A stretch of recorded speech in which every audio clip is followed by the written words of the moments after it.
So I've gotten this a lot from friends and other people reaching out about living here in Singapore, and they all say it's a crazy expensive place. If you've seen Crazy Rich Asians, you probably have that same mindset where everything in Singapore is just super luxurious and super expensive, and you can only live here if you have a really high salary. But I'm here to tell you that that might not necessarily be the case. I personally would say I have a modest salary. I'm not making crazy money here. What I'm earning is enough to give me a very comfortable life here in Singapore. But that being said, I would also say that there's a lot of smart financial decisions you can make in your everyday life that will help you be able to survive and afford to live here in Singapore. When it comes to the most expensive part of your everyday expenses, that will probably be your accommodation. When it comes to that, you have a lot of options here in Singapore. It's for sure something that can be as expensive as you want it to be. I've seen places that are easily in the 5 figures to rent per month. And I've also seen some very modest prices. Obviously, when you're considering your rent or where you're purchasing your home, location is one of the most important factors. Singapore's not the biggest place. It's a relatively small country, and I would say that there's a lot of easy access to public transportation to make it easy to go anywhere you really would like. But that being said, you can imagine that if you are living closer to the central business area, the downtown core as we call it, the more expensive your rent is going to be. Plus, you have to consider the fact that the closer to downtown you are, you can expect to be paying more for a smaller square footage. So if you're looking to save some money on rent or owning a home, definitely consider looking further away from the downtown area. For us personally, we wanted to be in a close proximity to the downtown core just because, you know, we've just moved here. We want to be as central to a lot of like the kind of hot spots for dining or hanging out and things like that. My wife and I absolutely love walking wherever we go, and because of that, we've decided that we're willing to sacrifice a little bit more money on rent and for a much smaller space than what we probably could afford further out, just knowing that we'd like to live in this area and we'll typically be out and about during our day anyway. To give you an idea on some ballpark figures, when you are looking in the downtown area, you can expect to pay anywhere from, I'd say, high 2,000s up to, I've seen places for even $6,000. And this would be per month for a studio to 1-bedroom apartment. Now, another consideration to have when you're looking at places to live is the type of building you're looking at. To give you an example, we live in what's called a condo. It's essentially a privately owned and privately managed building, whereas there are plenty of options out there called HDBs as well. So I believe that stands for Housing Development Bureau, if I'm not mistaken. And essentially what that means is it's government owned and subsidized properties. With condos, you can expect to pay a little more premium, but with that you get a little bit more in terms of the amenities, and I imagine most of the homes will be a little higher quality, so in terms of furnishings and such. For example, our condo has some really nice swimming pools, we have a gym, a concierge even, whereas in HDB you won't necessarily get those specific amenities, but again, you're going to be paying a lot less. So if those are things you don't necessarily need, then I would say another way to cut costs is look at places that are in HDBs. Shop houses could be another option. They're going to be on lower floors because they're smaller buildings, but the benefit there is you won't be sharing this space with a lot of neighbors. So if you're looking to cut costs, have larger square footage traditionally, and not necessarily have to share amenities with thousands of other people, then a shop house might be another consideration for you when you're looking for a place to rent. The next thing on the list of everyday expenses, I would say, would be food. And Singapore is absolutely a foodie's dream. That's probably one of the big reasons why we wanted to move here. There are a ton of different cuisines at a ton of different price points. So you can absolutely spend hundreds of dollars on a given meal, but at the same time, you can spend significantly less for a reasonable and tasty meal as well. Last year for Chantal's birthday, we went to a 3 Michelin star restaurant. Now, obviously this isn't a place that you would want to go to just on any casual night, and it should be something that you go to for some sort of celebration. That one meal cost an exorbitant amount of money. Now, when it comes to everyday options for us, we usually go, I would say, a couple times a week at least to a local hawker center. And you can expect to pay under $5 per person. It's honestly even cheaper than going to a grocery store and cooking yourself. The other options that we typically go with are more of the casual sit-down restaurants or self-serve restaurants. So when you're going to any shopping mall or any busy streets, you'll typically see various restaurants. I would honestly say that the average cost of these places, or at least the ones that we typically go to, range anywhere from, I don't know, $15 to $30 per person. There are a lot of these sort of self-serve type restaurants, or in the States we would call them like fast casual. You can expect to pay a little more than hawker center prices, so I would say $10 to $15 per person. If you're going to any sit-down restaurants that have servers, or you're not ordering at a counter, then you can expect to add on an additional 7% for taxes and an additional 10% for service charge. Another option you have is cooking.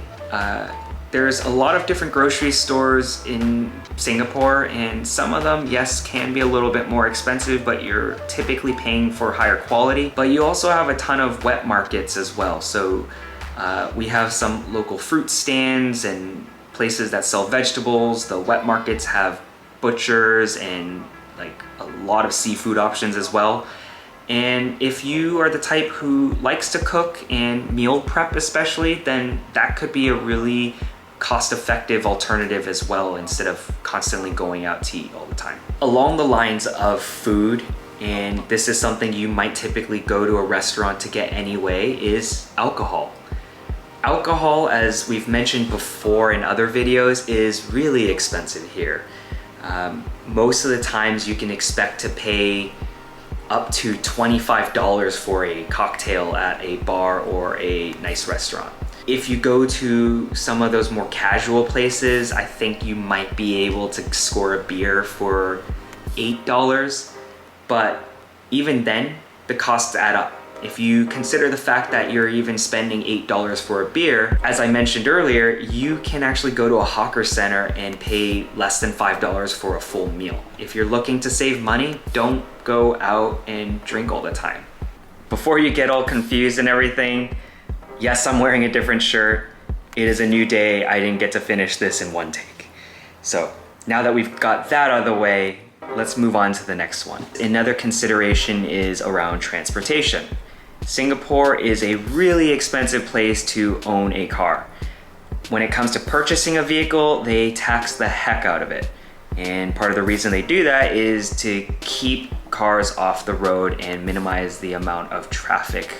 Not only do they tax the heck out of it, but you also have to pay crazy fees for a permit to drive, your license, and a whole bunch of other stuff. When it comes to public transportation, it is easily accessible anywhere you live. As I mentioned earlier, more than likely wherever you are living here on this island, you will find some sort of public transportation available near you. To give you an idea of how inexpensive public transportation is, I don't think Chantal and I have spent more than 2 Sing dollars to go from where we live to the furthest east coast of Singapore. Now, if you're not really the type who likes public transportation, although I don't see why you wouldn't, because the public transportation here is extremely efficient and clean, you also have options for rideshare programs. So Grab is the most popular one, I would say.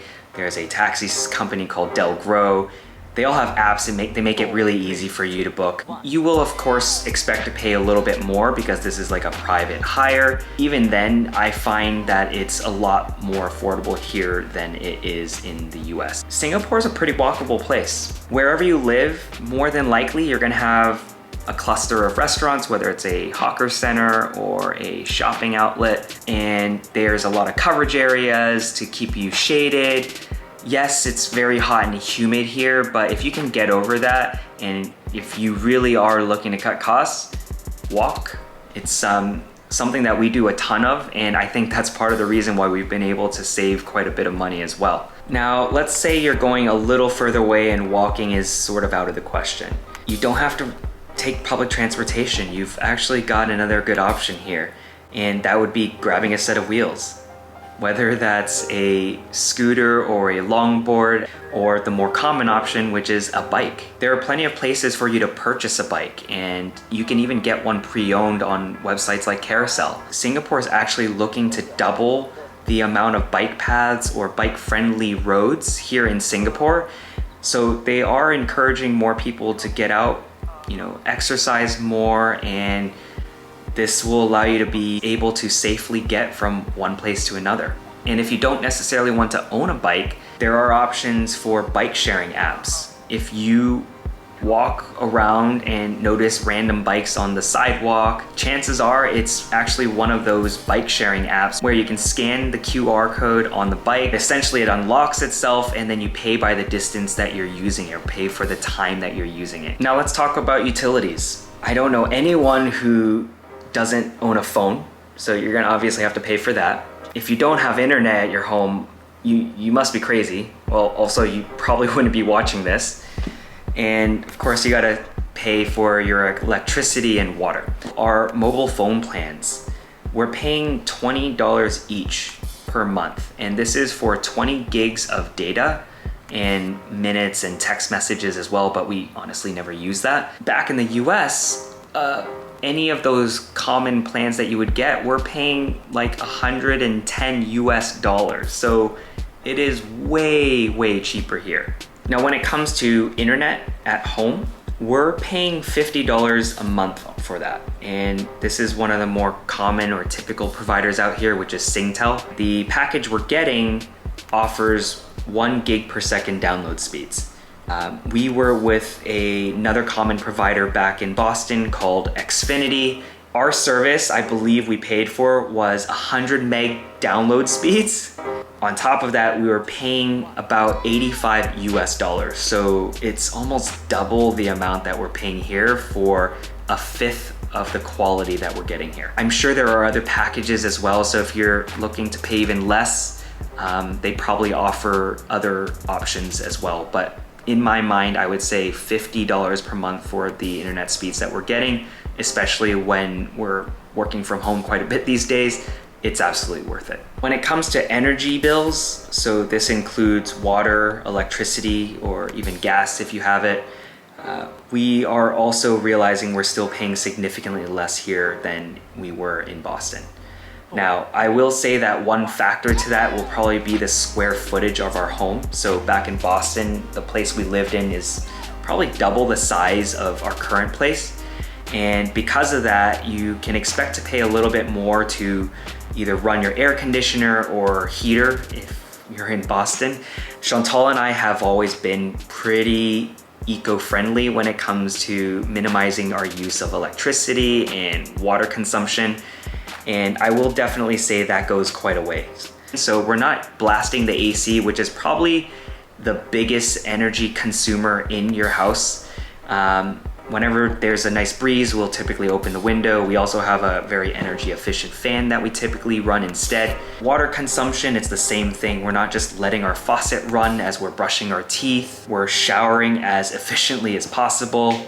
To give you some ballpark numbers here, we're paying about $60 per month on average for total energy. Previously in Boston, our energy bills, I would say, on the months that we're not constantly running the heater or running the air conditioning unit, would probably average out to be about $70 a month. But keep in mind that was US dollars. So if we're converting dollar for dollar, yes, we're paying less here. There are quite a few things that I would say you can also do in Singapore that are free. For example, there are a ton of different parks, nature reserves, and hiking trails out there. To give you an example, some of the more common ones that are a little closer to the downtown area would be the Botanic Garden, or having a stroll around the Gardens by the Bay in the Marina Bay area. Now, if you prefer to stay cool and dry, you most certainly could also go to Orchard Road, for example, and venture around the different shopping malls. There are so many different shopping malls where you absolutely can go just wander around and explore a bit. You certainly can just go to do some window shopping while getting your exercise in and staying nice and dry. One of our favorite activities that we like to do during the weekends is going to the beach. At this point in time, you do have to make reservations just due to COVID restrictions and capacities, but you don't have to actually pay anything to go to the beach. Similar to that, I would say if you like swimming, or if you want to go to the gym and you have the luxury of living in a condo that has those facilities, take advantage of them. You're already paying for rent, and this is an activity that you don't technically have to pay additional costs for. So here's a bonus tip. When it comes to saving more money for like any sort of activities, I would highly recommend using apps such as Fave and Klook. These apps allow you to search for various offers at different F&B outlets, for example, or hotel packages and things like that, and you can save quite a bit of money doing this. Fave does a lot of deals where you can go to a restaurant and buy a 1-for-1 deal. So essentially there you're saving 50%. Another example is we went to the movies for the first time ever last week, and we used Klook. And we found an offer for 30% off of our movie tickets. Another benefit here is Fave, for example, actually has a payment system. So if you're going to a particular restaurant and they accept Fave, you actually get a certain percentage back for when you do visit again. So for example, if I spent $100 at a restaurant and they do a 10% offer with Fave, I get $10 credit back for me to use on my next visit. As I mentioned before, Grab is one of the apps here that you use for ride sharing. And anytime you order a ride on the Grab app, you actually earn points for that. Eventually, when you accrue enough points, you can then use those to redeem vouchers for discounts on your next rides. And I think they have other options for like gift cards and things like that that you can use those towards. Similar to that, if you haven't, I would highly recommend signing up for a credit card that earns points. This is another way where you kind of are saving money, because on your everyday purchases, you earn points, and then eventually you can then use those points to redeem things like your next vacation. So airline flights and hotel stays and things like that. Similar to a points credit card, you can also look into a cashback card where you earn a certain percentage of cash back anytime you make everyday purchases. All right, folks, well, that wraps it up for this one. If you found this helpful, definitely consider subscribing. I'm gonna try and push out more of this type of content. Of course, we'll continue to document our adventures as we're exploring Singapore and eventually the rest of the world. If you have any, follow-up questions or comments, feel free to drop those in the comment box below. All right, guys, catch you on the next one. Take care.